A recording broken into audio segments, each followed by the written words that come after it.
السلام علیکم ورحمۃ اللہ وبرکاتہ۔ الحمد للہ والصلاة والسلام علی رسول اللہ وبعد۔ اعوذ باللہ السمیع العلیم من الشیطان الرجیم، بسم اللہ الرحمن الرحیم۔ وَإِن تَعُدُّوا نِعْمَةَ اللَّهِ لَا تُحْصُوهَا۔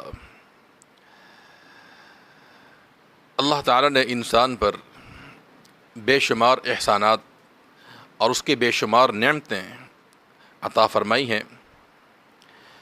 ان نعمتوں میں اللہ تعالیٰ کی ایک عظیم و شان نعمت وقت، فراغت اللہ تعالیٰ کی بہت بڑی نعمت ہے، اور جسے اللہ تعالیٰ یہ نعمت عطا فرما دے کہ انسان فارغ البال ہو تو اسے اس نعمت کی قدر کرنی چاہیے اور اسے مفید کاموں میں استعمال کرنا چاہیے۔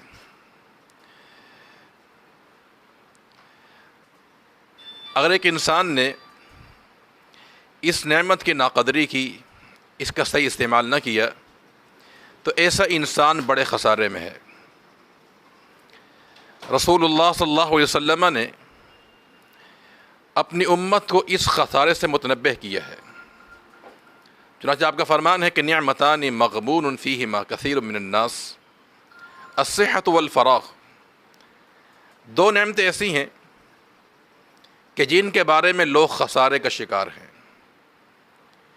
ایک صحت، تندرستی، والفراغ، اور دوسری فرصت، فراغت۔ جو انسان ان دو نعمتوں سے فائدہ نہیں اٹھاتا، فرمایا ایسا انسان خسارے میں ہے، نقصان میں ہے۔ آپ یہ بات جانتے ہیں کہ ایک انسان اگر سودا کرے اور اس سودے میں وہ خسارے کا شکار ہو جائے تو یہ انسان کے کم عقلی اور مزاج کے بگاڑ کی دلیل ہے، کیونکہ انسان کی فطرت میں یہ بات شامل ہے کہ انسان ہمیشہ اپنے فوائد کے لیے بھاگ دوڑ کرتا ہے۔ تو جو انسان بجائے فوائد کو جمع کرنے کے اپنا خسارہ کرے تو یہ انسان کے کم عقل ہونے کی دلیل ہے۔ تو اللہ کے پیغمبر صلی اللہ علیہ وسلم نے اپنی امت کو اس خسارے سے متنبہ کر دیا ہے کہ وہ لوگ خسارے میں ہیں جو ان دو نعمتوں کی ناقدری کرتے ہیں، ایک تندرستی کی اور دوسری فراغت کی، فرصت کی۔ تو اس لیے جسے اللہ تعالیٰ یہ نعمت عطا فرما دے کہ وہ فارغ ہو تو اسے اپنے مفید کاموں میں خرچ کرنا چاہیے، اپنی آخرت بنانے میں وقت کو صرف کرنا چاہیے۔ رسول اللہ صلی اللہ علیہ وسلم اس وقت کی جو قدر ہے اس کی تلقین صحابہ کرام کو کیا کرتے تھے کہ وقت کو تم غنیمت جانو، وقت کا ضیاع نہ کرو۔ آپ باقاعدہ صحابہ کرام کو اس کی تلقین کیا کرتے تھے۔ ایک موقع پہ رسول اللہ صلی اللہ علیہ وسلم نے ایک صحابی کو نصیحت کی، فرمایا اغتنم خمسا قبل خمس، کہ پانچ چیزوں سے پہلے غنیمت سمجھو۔ فرمایا کہ جوانی کو بڑھاپے سے پہلے، صحت کو بیماری سے پہلے، غنا کو، مالداری کو فقر سے پہلے، اور فرصت کو مصروفیت سے پہلے، اور زندگی کو موت سے پہلے۔ فرمایا ان پانچ چیزوں کو غنیمت سمجھو۔ تو گویا کہ رسول اللہ صلی اللہ علیہ وسلم صحابہ کرام کو اس وقت کی جو اہمیت ہے، فرصت کی، اس کی تلقین کیا کرتے تھے۔ وہ لوگ بڑے خوش نصیب ہیں جو اپنے وقت کے قدردان ہیں، وقت کا صحیح استعمال کر رہے ہیں، فضول کاموں سے اپنے آپ کو بچا کے رکھتے ہیں۔ لیکن ہمارے معاشرے میں بعض ایسے لوگ موجود ہیں جو اپنے اوقات کا ضیاع کرتے ہیں، بلکہ اگر یوں کہا جائے کہ اپنے وقت کا قتل کرتے ہیں تو غلط نہیں ہوگا۔ بیہودہ کاموں میں، لو کاموں میں اپنے اوقات کو ضائع کرتے ہیں۔ مثلاً جن حالات میں ہم گزر رہے ہیں، لاک ڈاؤن کا سلسلہ ہمارے ہاں جاری ہے۔ اب لوگ گھر میں فارغ ہوتے ہیں، لوگوں نے اپنی فرصت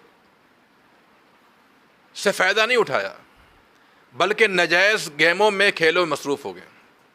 بعض لوگ اپنے گھروں کے اندر ان اوقات میں لوڈو کھیلتے ہیں، کیرم بورڈ کھیلتے ہیں۔ حالانکہ مسلمان قرآن نے کہا فحسبتم انما خلقناکم عبثا، کیا تم سمجھتے ہو کہ ہم نے تمہیں بیکار پیدا کیا ہے؟ انسان بیکار پیدا نہیں کیا گیا، اللہ نے انسان کو کسی مقصد کے لیے پیدا کیا ہے۔ تو جس بندے کے پاس یہ نعمت موجود ہو کہ فارغ البال ہو، اس کے پاس وقت موجود ہے، تو اسے اپنے اس وقت کو فضول کاموں میں گزارنا نہیں چاہیے، اسے مفید کاموں میں صرف کیا جائے۔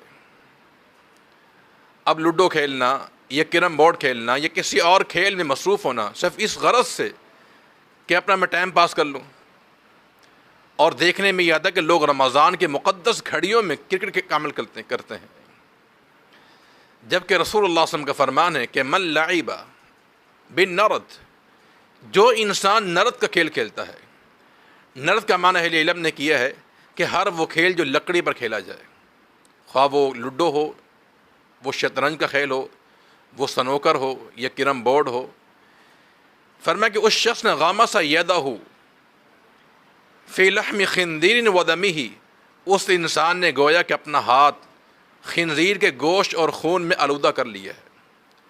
خنزیر ایک ناپاک جانور ہے، انسان سے چھونا گوارا نہیں کرتا، چاہے جائے کہ اپنا ہاتھ اس کے خون میں اور گوشت میں رنگ لے۔ تو اس لیے مومن بندے کی شان تو یہ ہوتی ہے کہ وہ فضول کاموں سے اعراض کرتا ہے۔ قرآن نے عباد الرحمن کے جہاں اوصاف بیان کیے ہیں وہاں یہ وصف بیان کیا ہے کہ وَإِذَا مَرُّوا بِاللَّغْوِ مَرُّوا كِرَامًا، کہ اللہ کے بندے تو وہ ہوتے ہیں جو بیہودہ کام سے گزر جاتے ہیں عزت کے ساتھ۔ یعنی مومن انسان بیہودہ کام کھیلنا تو دور کی بات، اسے دیکھنا بھی گوارا نہیں کرتا ہے۔ تو اس لیے ہم تمام احباب سے، سامعین سے یہ دعوت فکر دیں گے، نصیحت کریں گے کہ یہ جو لاک ڈاؤن ہے اس کو ضائع نہ کیا جائے۔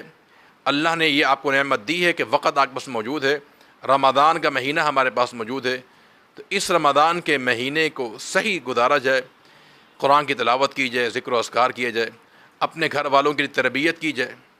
دیکھیں علماء سلف سے یہ بات ثابت ہے کہ وہ اپنا وقت ضائع نہیں کیا کرتے تھے۔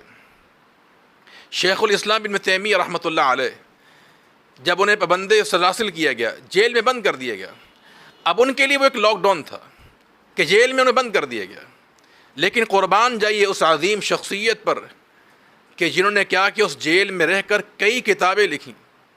ان کے تلامذہ سیاہی اور قلم اور دوات پہنچا دیا کرتے تھے۔ ابن تیمیہ رحمۃ اللہ علیہ بجائے پریشان ہونے کے کہ جیل کی زندگی کیسی رہے گی، اس جیل میں رہ کر انہوں نے کئی کتابوں کی تصنیف فرمائی ہے۔ یہ ہمارے اسلاف ہیں، یہ کہ جنہوں نے مشکل اوقات میں پریشانی میں وقت ضائع نہیں کیا ہے۔ ابو تمام، آپ نے نام سنا ہوگا، یہ ایک دفعہ اپنے دوست کو ملنے کے لیے جا رہے تھے، راستے میں برف باری ہو گئی، راستہ بند ہو گیا، اب ان کے لیے لاک ڈاؤن ہو گئی۔ یہ قریب میں ان کا دوست کا گھر تھا، وہاں چلے گئے، اب کئی ماہ لگ گئے راستہ کھلنے کے لیے۔ اس دوران انہوں نے کیا کیا، اپنے دوست کی پوری لائبریری کو چھان مارا اور ایک کتاب مرتب کی جو دینی اداروں میں پڑھائی بھی جاتی ہے، بلکہ اسکول کے نصاب کے اندر وہ کتاب موجود ہے، جسے دیوان حماسہ کہا جاتا ہے۔ اس سے کچھ اشعار جو ہے دینی جو اسکول کے نصاب ہے اس میں بھی موجود ہے۔ امام سیوطی رحمۃ اللہ علیہ نے جلالین کو تصنیف کیا دریائے نیل کے پاس بیٹھ کر۔ تو علماء سلف نے مشکلات میں یا کسی بھی حالات میں اپنا وقت ضائع نہیں کیا ہے۔ تو لہذا کوشش کریں کہ اللہ العالمین نے جو ہمیں موقع دیا ہے اس وقت کو صحیح صرف کیا جائے، اپنی اس سے آخرت بنائی جائے۔ یاد رکھیے ہمارا ایک ایک لحظہ گنا جا رہا ہے، سانسیں ہماری شمار کی جا رہی ہیں۔